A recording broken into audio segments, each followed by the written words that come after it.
ফেলা হচ্ছে। মুসা আলাইহিস সালামের মা চিন্তিত হয়ে গেলেন, কি করি, কেমনে বাঁচাই আমার সন্তানকে।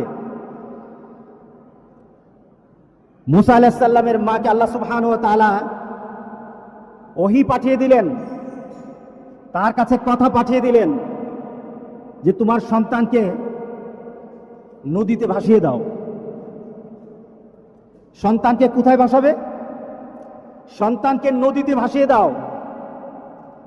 আপনার বিবেক, আপনার বুদ্ধি, আমাদের বুদ্ধি বলে কি যে বাচ্চাকে যদি আমরা নদীতে ফেলে দেই এই বাচ্চা বাঁচানো যাবে না, ঠিক না?